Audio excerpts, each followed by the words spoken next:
Au début, Satisfactory te vend du rêve. Une planète inconnue, découverte, exploration, et 10 heures plus tard, tu es devenu un esclave du tapis roulant. Bienvenue dans le seul jeu où tu commences comme explorateur et où tu finis chef d'usine sous caféine avec des écrans dans la tête. Le concept était simple mais diabolique. Le principe ultra simple. Tu récoltes des ressources, tu automatises leur production, tu optimises, tu recommences, et ce, à l'infini. Et le pire, tu vas voir, le nom du jeu porte bien son nom, Satisfactory, parce que ton cerveau, il adore ça. Le gameplay, justement, c'était une drogue numérique. Au début, c'est tranquille. Tu mines à la main, tu craftes des trucs simples, tu te balades. Et là, doucement, le jeu va t'attraper. C'est un engrenage. Tu débloques des convoyeurs, des machines automatisées, des réseaux électriques, de la logistique avancée de pire en pire. Et là, ton cerveau te dit, attends, si j'optimise ça, que je gagne 2 secondes. Sur 1 heure, j'ai gagné 10 heures. C'est fini, t'es complètement perdu. Et il y a un moment où ça bascule. Tu joues chill à... Pourquoi ta production de vis est seulement à 98% d'efficacité? Pourquoi ça marche pas parfaitement? Pourquoi? Ces usines, ton chef-d'œuvre ou ton cauchemar. Dans Satisfactory, tu construis des usines et pas des petites, des monstres, des kilomètres de tapis roulants, des machines partout, des câbles dans tous les sens. D'ailleurs, je suis à l'usine, abonne-toi à pouce bleu pour qu'un jour je prie pour en sortir. Le plaisir, c'est de voir tout fonctionner parfaitement, optimiser chaque détail, créer une usine propre et logique. La réalité, ton usine devient un spaghetti industriel. Tu comprends plus rien à ton propre système, tu passes 3 heures à juste corriger une erreur. Et ça, c'est con. On dirait un plat de pâtes codé par un stagiaire sous pression. C'est souvent le cas dans votre travail aussi. L'exploration, c'est la surprise. C'est là où le jeu est malin. Il ne fait pas que de la gestion. Tu peux explorer cette planète immense, trouver des ressources rares, affronter des créatures, découvrir de très beaux paysages. Et là, cette direction artistique sublime tout. C'est vraiment varié. Les biomes, les couleurs vives, l'ambiance alien est réussie. Parfois, tu t'arrêtes juste pour regarder et tu te rappelles que ta production est inefficace. D'ailleurs, c'est un merci au youtubeur, moi, qui m'a fait un peu découvrir ce jeu.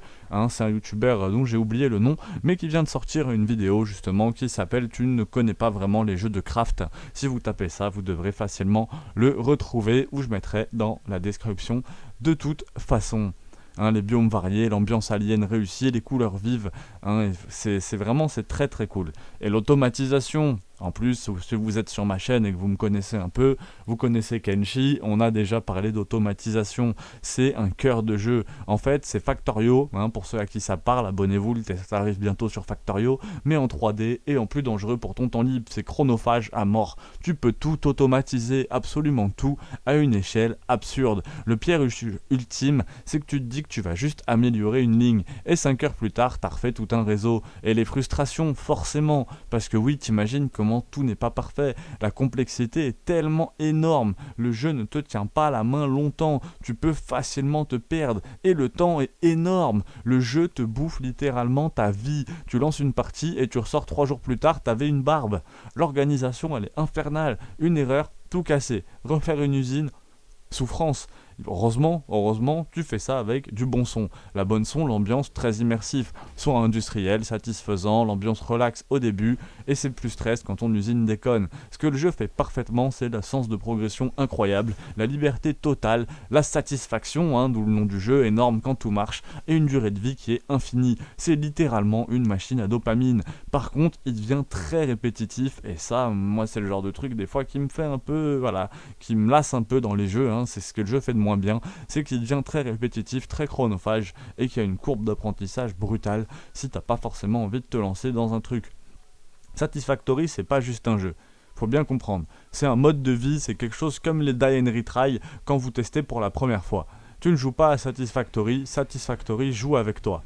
C'est addictif, satisfaisant, intelligent. Par contre, c'est dangereux pour ta vie sociale et ton cerveau ne s'arrête jamais. 18/20, un chef-d'œuvre de l'automatisation, mais clairement pas pour les gens qui veulent jouer juste 1 heure. Si tu commences Satisfactory, tu dis au revoir à ton temps libre. Et surtout, optimise tes vis, bordel, parce que sinon tu vas te retrouver à regarder 10 vidéos sur ma chaîne parce qu'il y a un test par jour. Dis-moi en commentaire, est-ce que ton usine est propre ou est-ce que c'est un enfer ?